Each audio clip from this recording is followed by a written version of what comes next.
So hello everyone, कैसे हैं आप लोग। तो आज हमारा जो टॉपिक होने जा रहा है काफ़ी इंटरेस्टिंग, जिसमें हम प्रॉफिट एंड लॉस पढ़ेंगे। तो बेसिकली शुरू करते हैं। तो guys, what is profit.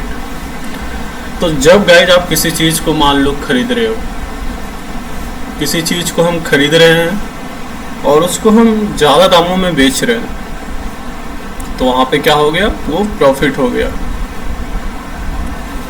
Profit in the sense when you buy something, purchase अगर हम कर रहे हैं तो वो कॉस्ट प्राइस हुआ। अब जब किसी चीज़ को सेल कर रहे हैं तो वो सेलिंग प्राइस हुआ। When you sell something. इसको मोटा मार्कर से लिखना पड़ेगा, हाईलाइट कर देता हूँ, अच्छा रहेगा। सेलिंग प्राइस ये हो गया। Selling price when you sell something and when you purchase something it is called cost price. तो गाइस, अगर सेलिंग प्राइस, अगर हम किसी चीज़ को सेलिंग प्राइस, हम ज़्यादा दामों में किसी चीज़ को बेच रहे हैं, तो वहाँ पे क्या होगा, सेलिंग प्राइस हमारा ज़्यादा होगा कॉस्ट प्राइस से। तो उस टाइम हमें प्रॉफिट होगा। Like if S P is greater than C P then there will be profit. Profit equal to क्या होता है गाइस, ऑब्वियस ही बात है, हम चीज़ों को ज़्यादा दाम में बेच रहे हैं तो वो माइनस जितने में हमने खरीदा। तो ज़्यादा दामों में बेच रहे हैं मतलब बेच रहे हैं, तो selling price minus cost price, तो वो प्रॉफिट हो गया। अब प्रॉफिट परसेंट कैसे कैलकुलेट होता है, तो बेसिकली प्रॉफिट परसेंट कैलकुलेट होता है जितना का आपको प्रॉफिट हुआ है डिवाइडेड बाय कितना में आपने खरीदा था उसे इनटू 100। तो इस तरह प्रॉफिट परसेंट निकलता है गाइस। अभी हम सारा चीज़ देखेंगे, उस पर बहुत बेस्ट क्वेश्चन भी करेंगे, और ये चीज़ें, ये शॉर्ट ट्रिक हैं जो आपको आने वाली चीज़ों में, आने वाले प्लेसमेंट प्रेप में काफ़ी काम देने वाला है। प्लेसमेंट प्रिपरेशन के अलावा और भी competitive exam like CHSL, SSC, CGL, banking, सभी जगह ये काम आने वाला है, तो आप इसे ज़रूर देखें। अगर guys CP means cost price, अगर कॉस्ट प्राइस मतलब जो चीज़ों को हमने खरीदा था वो ज़्यादा है सेलिंग प्राइस से, मतलब अगर हम किसी चीज़ को 20 रुपये में खरीदे और उसको हम 12 रुपये में बेच रहे हैं, तो ऑब्वियस सी बात है इसमें हमारी लॉस होगी। तो लॉस को कैसे कैलकुलेट करते हैं, CP माइनस SP। तो लॉस परसेंट कैसे कैलकुलेट होता है, लॉस परसेंट कैलकुलेट होता है, ये सब बेसिक फॉर्मूला है, इसे आप ज़रूर याद करें। लॉस परसेंट कैलकुलेट होता है लॉस इंटू 100, मतलब कितना का आपको लॉस हुआ है मल्टीप्लाई विथ 100 डिवाइडेड बाय कितना में आप उस पर्टिकुलर प्रोडक्ट को खरीदा था। तो ये हो गया। रूल नंबर 3 क्या करता है, अगर किसी ऑब्जेक्ट को बेचा जाता है 8% के प्रॉफिट पे, मतलब हम किसी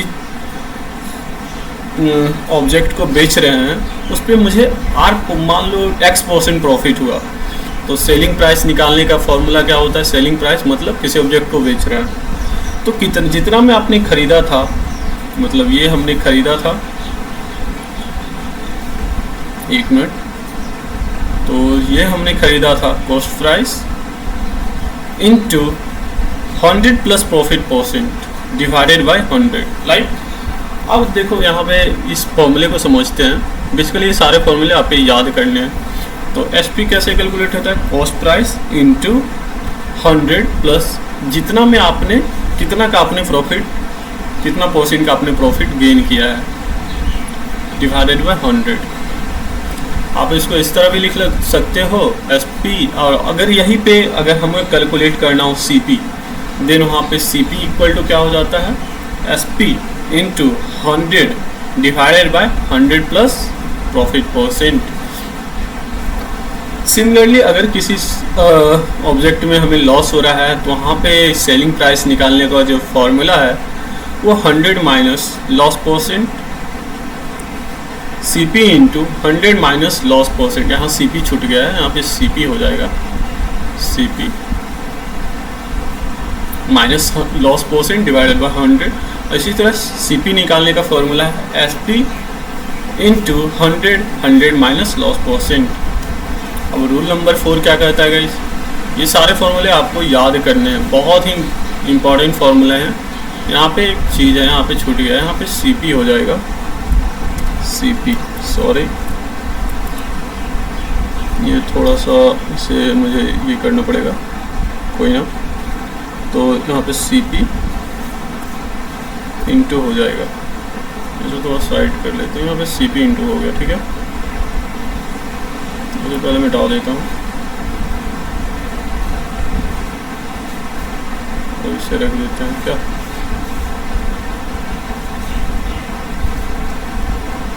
तो CP into 100, CP into 100 minus loss percent divided by 100 is equal to selling price. Rule number 4 क्या कहता है गाइस, अगर हम ये प्रोडक्ट को सेल कर रहे हैं B के पास और उसमें हमें A% प्रॉफिट हुआ, और B जो सेल कर रहा है वो C को कर रहा है, मतलब अगर एक सपोज आपने किसी प्रोडक्ट को इतने में सेल अपने दोस्तों को सेल किया जिस पे आपको Y% प्रॉफिट हुआ, अब आपका दोस्त जो है उसी प्रोडक्ट को किसी और दोस्त के पास सेल करेगा, तो सपोज उसमें उसका प्रॉफिट हुआ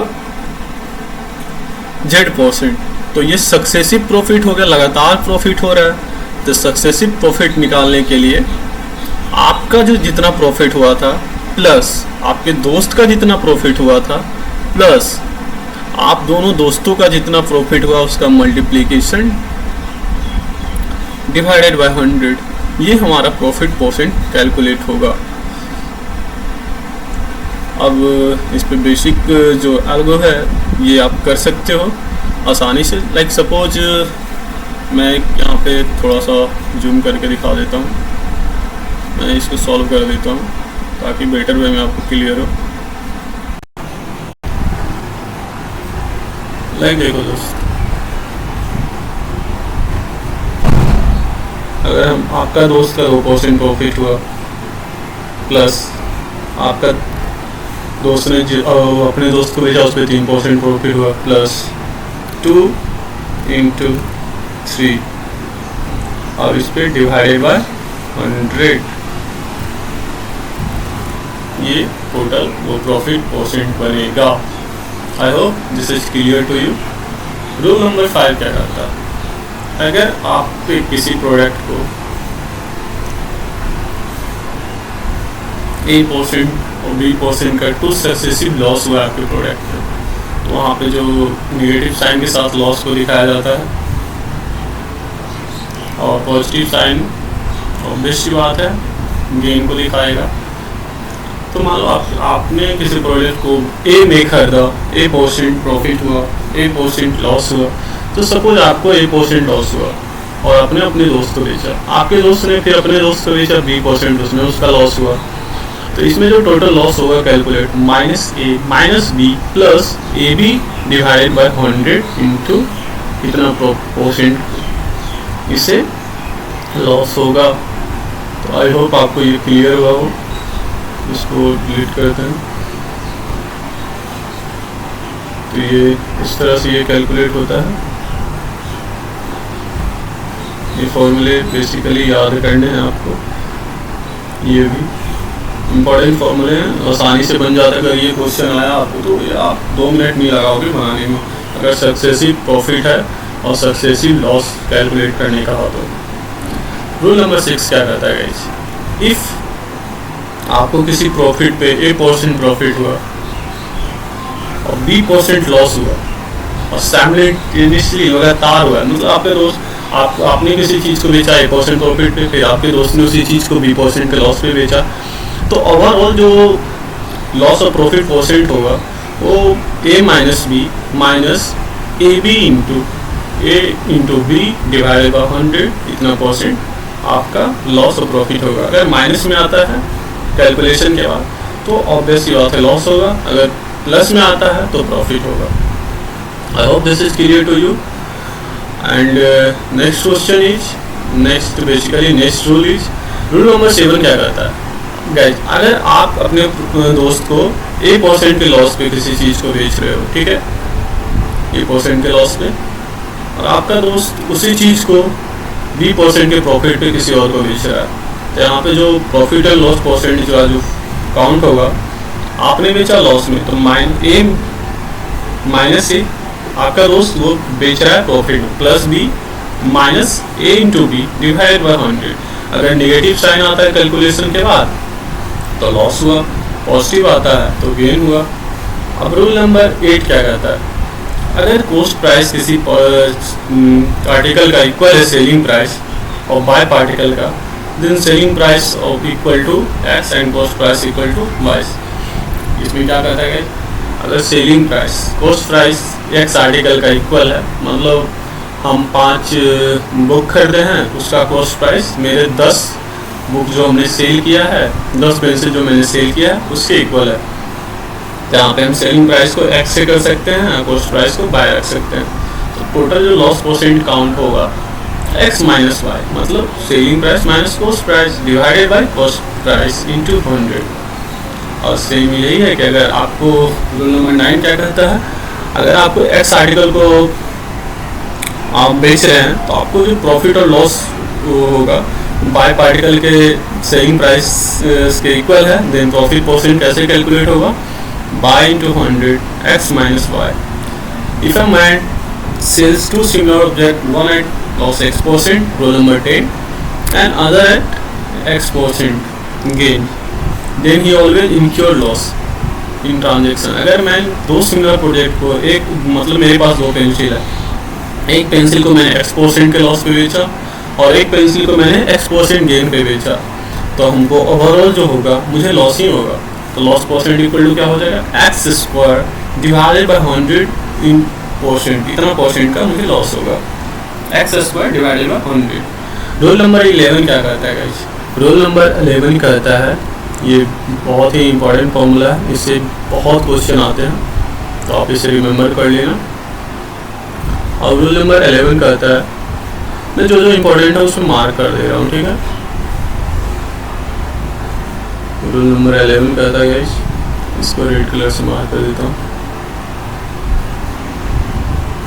इसलिए रहने ही देते हैं, और ये थोड़ा इरेज कर देता हूँ इसको, ये सही रहेगा। अगर मैन किसी आइटम को सेल कर रहा है, उसको x% प्रॉफिट लॉस हुआ है, उसका आती है, तो वहाँ पे जो CP जो कैलकुलेट होगा R divided by plus minus x into 100। अगर प्लस में आ रहा है आपका ओवरऑल कैलकुलेशन तो प्रॉफिट है, अदरवाइज लॉस है। अगर मैन किसी आइटम को परचेज करता है x रुपीज़ में एंड सेल, ए आइटम को x रुपीज़ में खरीद रहा है और B आइटम को y रुपीज़ में खरीद रहा है, सेल कर रहा है, तो उसका प्रॉफिट और लॉस क्या बनेगा, a minus A into Y, मतलब a into Y minus b into X divided by b by X into 100। तो ये फॉर्मूला भी इम्पोर्टेंट है। तो इसी तरह आगे रूल नंबर 15 एक इम्पोर्टेंट है, बहुत ही क्वेश्चन आते हैं, फॉल्स वेट ट्रू वेट भी निकालने वाले आते हैं, बट ये ज़्यादा आता नहीं है। रूल नंबर 15 में कहता है, ये बहुत इंपॉर्टेंट है, इसे समझिएगा जरूर है। अगर ए सेल कर रहा है article B at a profit और लॉस, वो उसका है। अगर ए किसी आर्टिकल को बी को सेल कर रहा है जिसमें उसको प्रॉफिट या लॉस हुआ R% का, अब बी वही सेम आर्टिकल को सी को प्रॉफिट और लॉस R2% पे सेल कर रहा है। जब ओवरऑल अगर कॉस्ट प्राइस मुझे कैलकुलेट करने का है उस आर्टिकल का, CP इक्वल टू हो जाएगा A इंटू 1 प्लस R1, मतलब R1 क्या, जितना में वो खरीदा था, जितना उससे प्रॉफिट हुआ था जब ए बी को सेल किया था, डिवाइडेड बाय 100 इंटू 1 प्लस, अब बी किसको सेल कर रहा है, सी को, कितने % प्रॉफिट और लॉस पे, R2, तो प्लस माइनस R2 बाय 100। ये भी फॉर्मूला इम्पोर्टेंट है। तो यहाँ पे क्या समझे, तो ओवरऑल अगर हमको कैलकुलेट करने का है तो CP जितना में ए उस प्रोडक्ट को खरीदा, तो CP ऑफ ए इंटू, अब एक किसको बेच रहा है, बी को कितने पे बेच रहा है, कितने % के प्रॉफिट है लॉस पे, तो 1 प्लस R1, तो और फिर बी किसको बेच रहा है, सी को वही सेम आर्टिकल, कितने परसेंट के प्रॉफिट और लॉस पे, 8। तो टोटल अगर कॉस्ट प्राइस उस बेसिकली आर्टिकल का कैलकुलेट करने का है तो CPO पे into 1 plus R1 divided by 100 into 1 plus minus R2 divided by 100, ये हो जाएगा।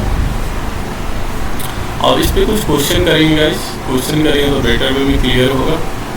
तो आई होप ये वीडियो आपको अच्छा लगा हो।